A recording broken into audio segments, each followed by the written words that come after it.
Jésus a dit, « Demandez au Père en mon nom et il vous donnera. » C'est une promesse merveilleuse. Mais en même temps, elle est une description d'une réalité qui nous attend tous les jours. Si nous devons demander pour recevoir, ça veut dire que quelque chose nous manque. Avec cette promesse, Jésus nous avertit que nous devrons faire face à des besoins tout au long de notre vie. Il ajoute même, afin que votre joie soit complète. S'il va nous renouveler dans sa joie à chaque fois que nous allons prier au Père en son nom, c'est parce que souvent, nous serons sans cette joie. Souvent, nous ne serons pas dans la joie. Vous connaissez quelqu'un qui n'a jamais été triste dans sa vie? Vous connaissez quelqu'un qui a toujours été joyeux chaque jour de sa vie? Je connais des gens qui sont très joyeux, qui, on le voit tout de suite, non? Mais même eux ont pleuré de temps en temps à un moment de leur vie. Jésus nous avertit qu'il y aura du malheur dans notre vie, mais il nous promet que nous pouvons récupérer la joie, une joie complète. Nous pouvons récupérer la joie dans notre tristesse, dans notre malheur, lorsque nous allons au Père dans la prière au nom de Jésus.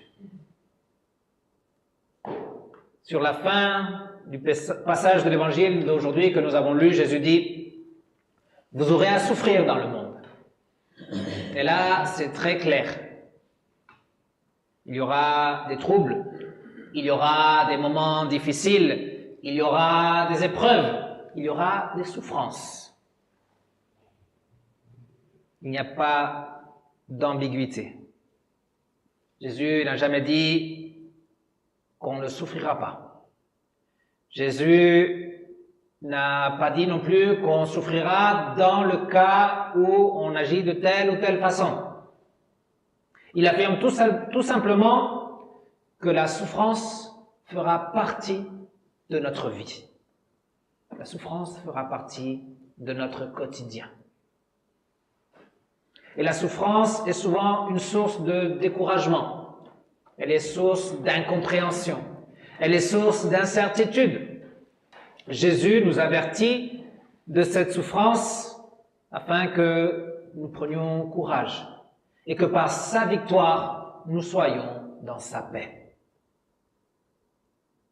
Jésus nous assure que la paix et la souffrance peuvent cohabiter dans notre vie. Certains peuvent être dans la confusion par ces paroles de Jésus. À la base, le christianisme ne promet-il pas le bonheur? Le christianisme ne promet-il pas la satisfaction de tous les besoins par des miracles, s'il le faut? Le christianisme ne promet-il pas une vie paisible, sans sursaut, sans souffrance, sans frustration, sans sentiment d'impuissance, sans cette sensation d'être dépassé par les événements? Oui, le christianisme promet tout cela. Ce sont des promesses de la bonne nouvelle. Ce sont les promesses qui sont enregistrées dans la Bible. Mais toutes ces promesses visent le paradis. Ce ne sont pas des promesses pour la vie ici sur terre. La fin des malheurs est le bonheur complet.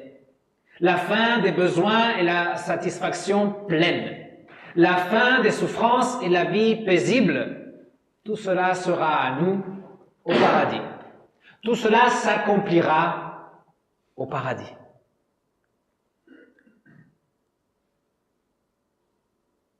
Ce qui se passe, c'est que nous sommes tellement égoïstes, nous sommes tellement égocentriques, je dirais même égolâtres, que, comme on dit, on veut le beurre et l'argent du beurre.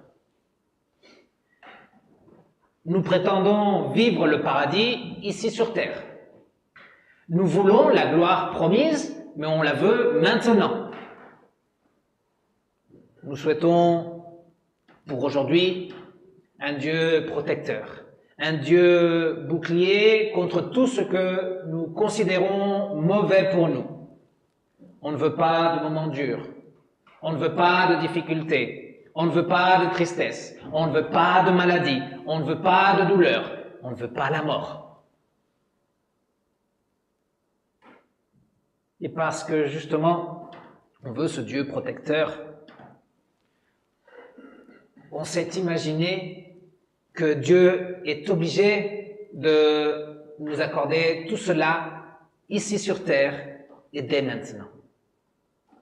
Nous avons mis dans la bouche de Dieu des paroles qu'il n'a jamais dites. Nous lui attribuons des promesses qu'il n'a jamais faites. Nous projetons notre volonté sur la sienne. Et lorsqu'on s'est fabriqué un Dieu sur mesure, et lorsque les choses ne se déroulent pas comme nous, on l'avait souhaité, comme on l'avait espéré, comme nous l'avions attendu, comme nous le prétendons, comme nous l'avions planifié, alors nous serons ébranlés dans notre foi. Mais on sera ébranlés parce qu'en réalité, ce n'est pas de la foi. C'est de l'imagination, c'est des désirs, c'est de la projection de nos souhaits. Quand on est mal orienté par rapport à la foi, quand on est mal orienté dans l'enseignement biblique, nous courons le risque de sombrer dans la déception de Dieu, dans la désillusion de la foi de l'Église. Les gens sentent qu'ils ont perdu leur temps en cherchant Dieu, puisque rien n'a changé dans leur vie. Le risque est énorme. On finit par rejeter le Christ. On le rejette parce qu'il nous semble inutile, parce qu'il ne fait rien dans notre quotidien. Et en rejetant Christ, on rejette la vie qu'il est venu nous accorder, on rejette la joie complète qu'il nous a promise, on rejette la paix. La désillusion causée par les circonstances adverses dans notre vie, cette désillusion est parfois si grande qu'on ne veut même plus croire aux promesses du paradis. Si Dieu n'a pas été capable de me protéger contre tel ou tel malheur, comment serait-il capable de m'accorder toutes ces promesses du paradis et cette vie pleine de bonheur? Jésus a dit, « Je suis sorti du Père et je suis venu dans le monde. Maintenant, je quitte le monde et je retourne vers le Père. » Lorsque Jésus parle d'être sorti du Père, il ne parle pas simplement de son origine divine, qu'il est le Fils de Dieu éternel. Il parle aussi de sa motivation. Il parle aussi de son amour pour une création déchue. Quand il dit qu'il est sorti de Dieu, il parle de sa compassion face au drame du péché, face à notre drame. Et lorsqu'il dit qu'il est venu dans le monde, il ne parle pas seulement de son incarnation, celle qu'on célèbre tous les Noëls, mais il parle du plan parfait pour récupérer ce qui était perdu. Ça parle du plan parfait de Dieu en Christ pour récupérer une humanité perdue. En ce monde, Jésus n'a pas été étranger à la souffrance. Vous connaissez un peu ces histoires dans l'Évangile. Vous savez des tentations auxquelles il a dû faire face. Vous savez du mépris dont il a été l'objet. Vous connaissez les besoins matériels qu'il a eus, les souffrances, les tortures, les trahisons. Vous savez même de sa tristesse. Qui d'autre que Jésus méritait une vie sans aucun besoin? Qui d'autre que Jésus méritait une vie sans trouble, sans souci, sans malheur, sans souffrance? Qui d'autre que lui aurait pu réclamer au Père en lui disant « Seigneur, je ne mérite pas ça ». Cependant, quand il s'adressait au Père, il disait « Que ta volonté soit faite et non la mienne ». Si lui n'a pas été exempté de souffrance et de malheur en ce monde, pourquoi nous devrions être exemptés? Pourquoi nous osons réclamer ce qui ne peut pas être réclamé? Lorsque Jésus dit qu'il va quitter le monde et qu'il retourne au Père, il parle de sa victoire, il parle de sa résurrection, il parle de son ascension, il parle de son exaltation auprès du Père. Jésus ne part pas parce qu'il abandonne. Jésus ne part pas, il ne retourne pas au Père parce qu'il est fatigué. Il n'est pas fatigué de lutter, il n'est pas fatigué de cette vie. Il retourne au Père pour préparer une place pour chacun de nous. Il ne retourne pas au Père pour prendre des vacances et se reposer. Jésus continue de travailler. Il intercède pour nous. Il est monté là-haut et il a pris sa place au poste de commande.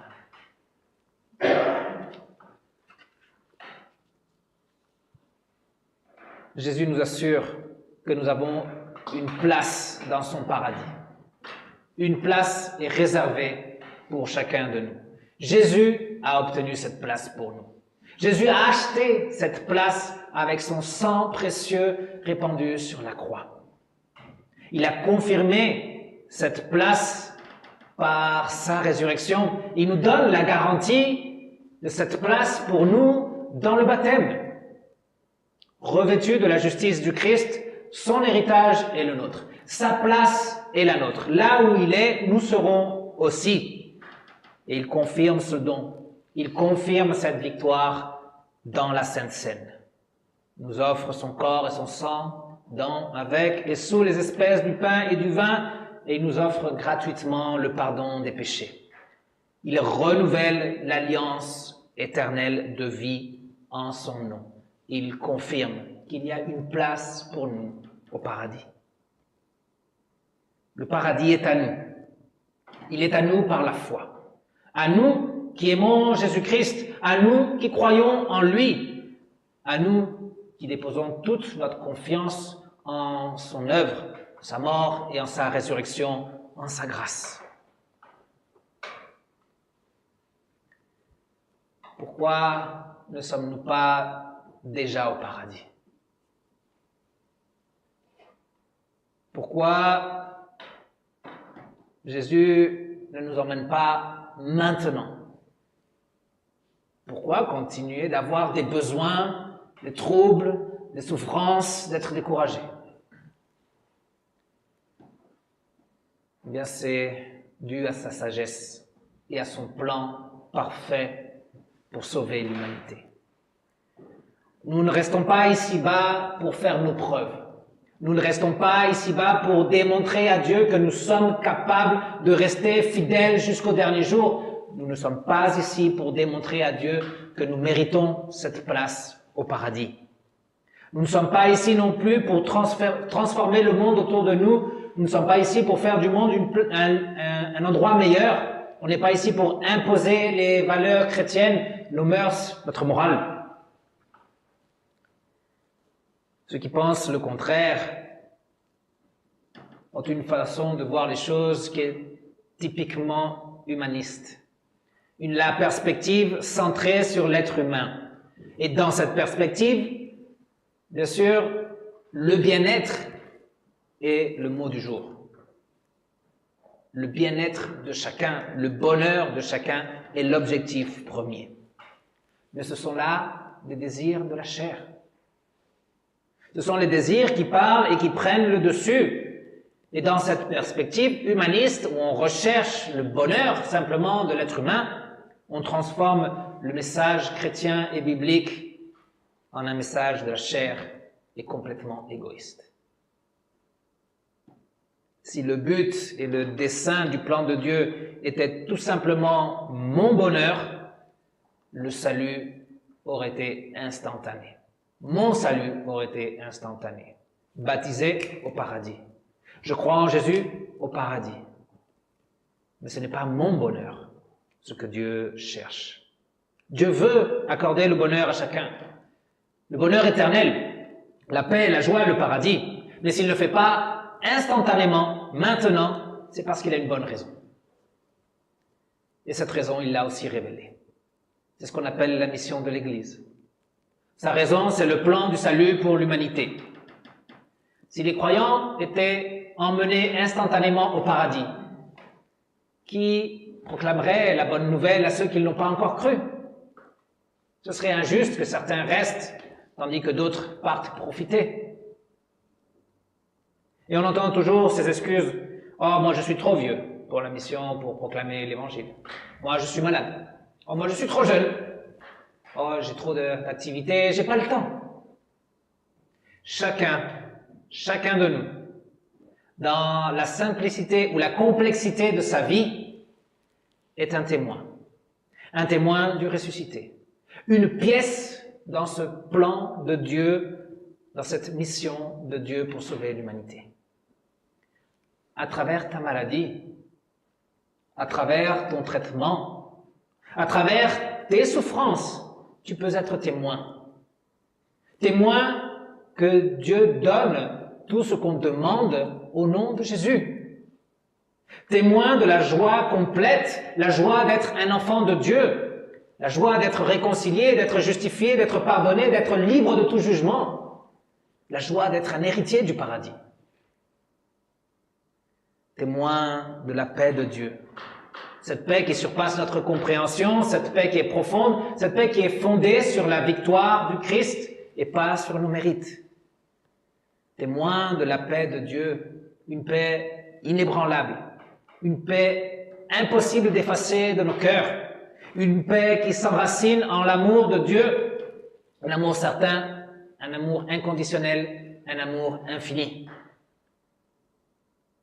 Nous sommes témoins de la victoire du Christ et de la possibilité de vivre une vie courageuse, une vie attachée au Christ, saisi par sa grâce, accroché à sa croix.